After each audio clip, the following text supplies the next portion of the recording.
ভারত বাংলাদেশ রাজনৈতিক সম্পর্ককে জল ঢালতে চান ভারতেরই এক মুখ্যমন্ত্রী। কিন্তু কে এই মুখ্যমন্ত্রী? তিনি ভারতের ডাবল ইঞ্জিন রাজ্য অর্থাৎ বিজেপি শাসিত রাজ্যেরই এক মুখ্যমন্ত্রী। তিনি আর কেউ নন, পড়শি রাজ্য অসমের মুখ্যমন্ত্রী হেমন্ত বিশ্ব শর্মা। একদিকে কেন্দ্রীয় সরকার চাইছে যাতে বাংলাদেশের সঙ্গে ভারতের সম্পর্কের উন্নতি হোক, আর সেদিকে নজর দিতে গিয়ে সম্প্রতি বাংলাদেশে ভারতের রাষ্ট্রদূত হিসাবে দীনেশ ত্রিবেদীকে নিয়োগ করেছে মোদী সরকার এবং দীনেশের সঙ্গে বাংলার সম্পর্ক রয়েছে।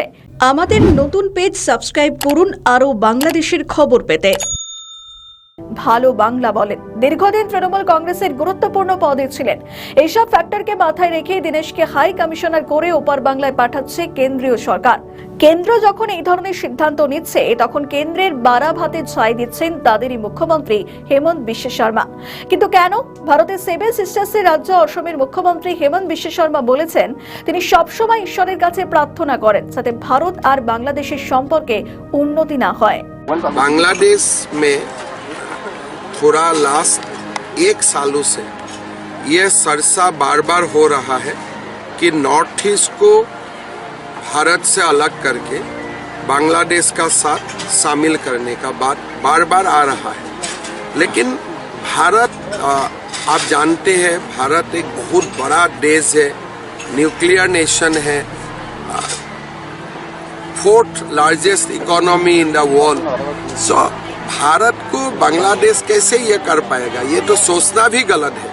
लेकिन बांग्लादेश का लोगों का सोच खराब है, हम लोग उनको बहुत ज़्यादा मदद करना नहीं चाहिए और ये लोगों को भी ये सिखा देना चाहिए कि भारत का ऊपर ऐसा सब व्यवहार करने से हम लोग चुप नहीं रहेंगे। ভারতের এক গণমাধ্যমকে দেওয়া সাক্ষাৎকারে হেমন্ত বলেন, আমি তো সকালে সবসময় ঈশ্বরের কাছে প্রার্থনা করি যে পরিস্থিতি ইউনুসের সময় ছিল সেটাই যেন থাকে, দুই দেশের সম্পর্কের উন্নতি যেন না হয়। আর ওই সাক্ষাৎকারে তিনি ভারত থেকে রাতে কিভাবে বাংলাদেশে পুশব্যাক করা হয় বিশ্ব শর্মা আরও বলেন, বিএসএফ কখনো যেখানে 20 থেকে 30 বা 40 দিন, কখনো 10 দিন মতো নিজেদের কাছে রেখে দেয় যাদের পুশব্যাক করা হবে তাদের। পরে যখন বিডিআর থাকে না, সেখান থেকে ধাক্কা মেরে পাঠিয়ে দেয়। বাংলাদেশের সীমান্তরক্ষী বাহিনীর নাম এখন বিজেপি, কিন্তু আগের নাম বিডিআর নামে উল্লেখ করেছেন হেমন্ত। অন্ধকারের সুযোগে যে এভাবে পুশব্যাক করা হয় সেটাও তিনি জানিয়েছেন। অনুপ্রবেশকারীদের নিয়ে তার চড়া সোর।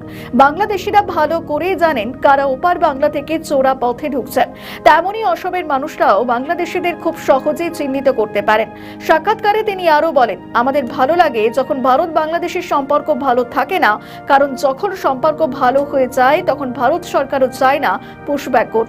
তাই অসমের মানুষের ভালো লাগে যখন ভারত আর বাংলাদেশের মধ্যে তিক্ত সম্পর্ক থাকে। ভারত আর বাংলাদেশের যখন মৈত্রী হয়, বিএসএফ আর বিডিআর যখন হ্যান্ডশেক শুরু করে, তখন তো অসমের জন্য বিপজ্জনক হয়ে যায়। আর তার কথায় যখন সম্পর্ক বন্ধুত্বপূর্ণ হয়ে যায়, তখন সবকিছুই ঢিলে ঢালা হয়ে যায়। তাই আমরা তো সব সময় ঈশ্বরের কাছে প্রার্থনা করি যাতে ভারত আর বাংলাদেশের সম্পর্ক না শোধরায়।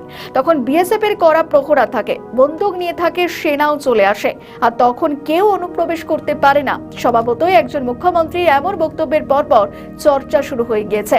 ইউনুসের আমলে বাংলাদেশ ভারত সম্পর্ক আদায় কাজ কলাই ছিল, সেখানে থেকে এখন দুই দেশের সম্পর্ককে ধাপে ধাপে জোড়া লাগাতে চাইছে ভারত। বিএনপি সরকারের সমর্থন, মোদীর চিঠি এসবের ইঙ্গিত দিচ্ছে। বাংলাদেশি অনুপ্রবেশকারী ও পুশব্যাক, এই দুটি বিষয় নিয়ে আগেও বিস্তর জলখোলা হয়েছে। সোনালী খাতুনকে বাংলাদেশে পুশব্যাকের ঘটনায় রাজ্য জাতীয় রাজনীতিতে শোরগোল পড়েছিল, আর সেখানে অসমের মুখ্যমন্ত্রীর এই মন্তব্য কি আগুনে ঘি ঢেলে দিল? আমাদের নতুন পেজ সাবস্ক্রাইব করুন আরও বাংলাদেশের খবর পেতে।